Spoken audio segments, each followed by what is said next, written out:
capsule Écrire un slam avec Marie-Pierre Olivier et Lucie Saint-Hilaire. Allô les élèves! Salut Lucie! Allô! Alors aujourd'hui les élèves ont fait une capsule qui vient un peu finaliser tout ce qu'on a vu sur rime. Donc je t'ai vu rime plate, rime croisée, rime embrassée. Tu as vu aussi deux types de figures de style, donc répétition et comparaison. Et là, une fois que j'ai ces connaissances-là, j'ai quand même beaucoup de choses pour aller travailler le slam. Mais c'est important, Marie-Pierre, que tous les élèves, vous ayez aussi pris connaissance du diaporama sur c'est quoi un slam. Oui. Et que vous ayez écouté différents slammeurs. On vous en a mis au moins 5 à écouter, lire. Donc, allez d'abord visionner ça pour avoir une idée de ce que ça veut dire écrire un slam. Puis j'ai envie de dire aussi les élèves, quand tu vas être rendu à cette étape-là, tu as près de toi ton recueil sur les médias avec tous les mots de vocabulaire. À la fin de ton recueil, il y a aussi des chansons de slam qu'on a mis dans le PowerPoint. Alors tu peux retourner voir les mots, comment c'est écrit. Puis tu gardes près de toi sur ton écran capsule vidéo sur les rimes, capsule vidéo sur les figures de style et le PowerPoint. Voilà. Exact. Donc, Allons-y. on va avec écrire un slam qui est Très complexe. En Voilà. fait, on dit très complexe dans le sens où vous êtes habitués, les élèves, à écrire des situations d'écriture longues, comme une lettre, un récit. Là, le texte va être plus court. On va te demander 3 strophes seulement. Mais tu le sais, les rimes et la poésie, ça demande beaucoup de travail dans la richesse des mots, dans la qualité des rimes. Donc, ça va être ça, dans le fond, ton défi.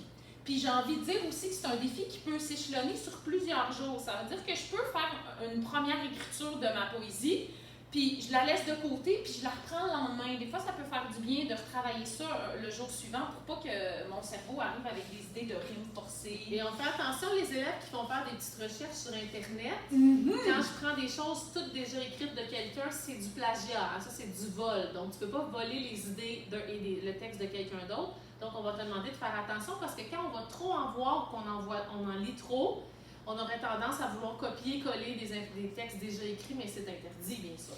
On préfère tellement ta poésie. Donc, comment ça se passe, l'écriture d'un slam? On doit d'abord passer par une tempête d'idées. Tempête d'idées qui va être quand même assez facile pour vous à faire parce que vous l'avez fait aussi dans les pratiques de rimes les semaines précédentes. Alors, la façon dont on va fonctionner, c'est qu'il y a 3 aspects à développer parce qu'il y a 3 strophes, 3 paragraphes à votre poème, à votre slam. Donc, on va, oui, vas-y, le diviser en 3 parts. Parce que ça va être plus facile déjà. Comme ça va nous donner une idée de ce qu'on aimerait faire comme texte, à propos de quel sujet, quel aspect.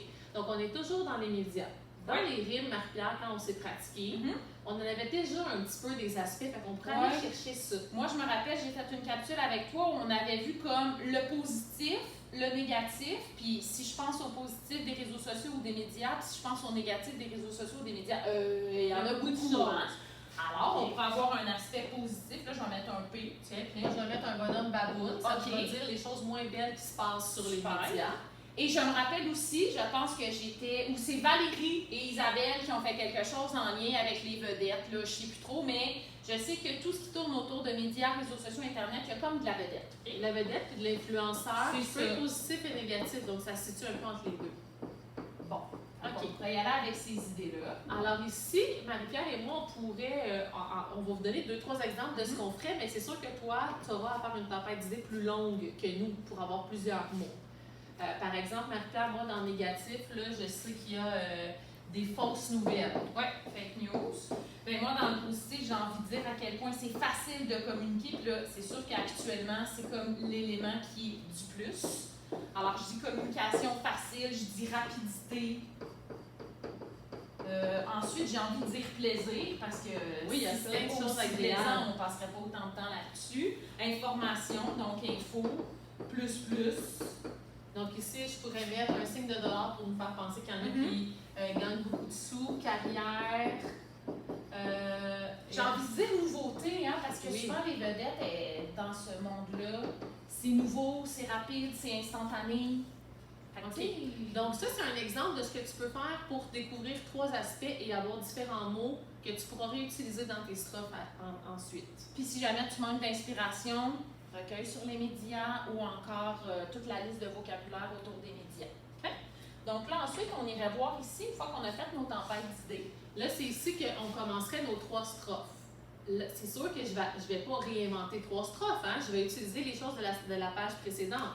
Donc, ça veut dire que ma première strophe, là, elle serait, je vais l'écrire ici, d'accord? Parce que je suis un peu proche de toi, là. Non, mais je peux l'écrire. C'était sur le positif.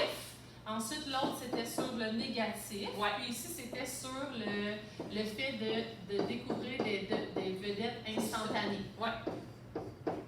Puis là, à ce moment-ci, moi, comment j'aurais fait mon poème? Parce que moi, ça m'aurait aidé. Ça aurait été de me dire, Lucie, que dans ma première strophe, je vais essayer de me faire des rimes plates. Moi, c'est ça que j'aurais fait, OK? Donc ici, je dirais rimes plates. J'ai trouvé que les rimes croisées, c'était facile aussi à faire, donc AB. Donc moi, ici, j'aurais mis rimes croisées. Puis en bas, soit je me lance un défi puis je me dis, hey, j'essaye rime embrassée, ou je dis, oh non, je vais reprendre rime plate, je suis bien avec ça, je préfère travailler ça. Mais je sais que toi, Lucie, tu n'aurais pas fait ça. Non, moi, ma façon de travailler est différente de celle de Marie-Pierre. Ce que je préfère, c'est tout écrire ma strophe au complet sans penser aux rimes ni aux figures de style. Donc, j'aurais écrit toute ma strophe sur le positif. Comme par exemple, on peut retrouver des tonnes d'informations, c'est beaucoup mieux qu'un dictionnaire.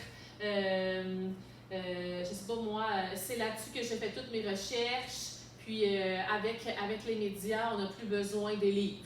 Fait que ça, c'est comme tes idées de chaque vers. C'est ça, j'écrirais mes 4 vers, mais je pense pas aux rimes du tout. Puis après ça, je viens retravailler mes vers pour qu'ils riment. Donc, je pourrais par exemple transformer ma strophe avec il y a une foule d'informations, plus besoin de livres à la maison. Donc là, je viens tout de suite de faire 2 rimes, mais j'ai gardé les mêmes idées. Donc moi, c'est comme ça que je fonctionne. Fait que tu peux le faire à la manière de Marie-Pierre, donc en te donnant déjà tes indications, ou encore tu le fais à ma façon, c'est-à-dire écrire ton texte, puis ensuite penser au règlement de slam, c'est-à-dire mettre des rimes et mettre des figures de style. Je pense que l'idée, c'est de trouver la façon qui te convient le mieux, parce qu'on sait que c'est un processus d'écriture qui est un peu complexe. Alors, si toi, te donner des balises plus claires, c'est avec ça que tu es confortable, tu y vas avec ça. Puis si tu préfères l'autre technique de Lucie, tu fais l'autre technique de Lucie, c'est à ton goût. Ce qui fait qu'à la fin, quand même, dans les 2 situations, il est quand même important que je revienne travailler mes rimes, parce qu'on a vu qu'une rime forcée comme ma soeur, YouTuber, vidéo, Oreo, c'était pas wow. Ouais, c'est un peu bébé. C'est ça. Alors, on retravaille nos rimes. Puis je pense aussi que comme tu as vu les figures de style, tu essaies aussi à la fin de ton poème de retravailler les figures de style, revoir les comparaisons, revoir les répétitions. Ouais, C'est parce ça, que je pourrais dire à la maison, je n'ai pas besoin de livres ou j'ai besoin de livres à la maison. Oui. Ça, c'est une inversion. Mais Exact. je pourrais aussi dire allez venir prendre une phrase puis insérer une répétition de quelque chose qui est important. Donc, c'est vraiment, vous pouvez le faire pendant ou le faire à la suite. Et si jamais vous avez vraiment envie de pousser la chansonnette du slam, Isabelle, ici présente, serait ravie de recevoir vos slams, tout comme Lucie, moi ou Anna, et même Valérie. Et les profs de 6e aussi, là. Ouais. Parce que ça, c'est aussi pour Tout les le 6e. monde, ça. Oui, donc on attend soit vos textes écrits, et ça va être la dernière situation d'écriture de l'année 2019-2020 qu'on va pouvoir considérer pour votre dernier bulletin. Vous pouvez soit l'envoyer écrit ou l'envoyer écrit plus vous filmer en train de slammer. Ah, et puis moi, je pense que si vous acceptez, on met votre vidéo de slam sur la Teams et là, tout le monde peut voir votre slam. Mais vous n'êtes pas obligé. Non, bien sûr que Vous non. pouvez nous l'envoyer slammer, mais on ne la mettra pas sur la Teams Non. aussi. Si vous voulez garder ça secret. C'est ça. Alors, bonne création tout le monde! Bye! Bye!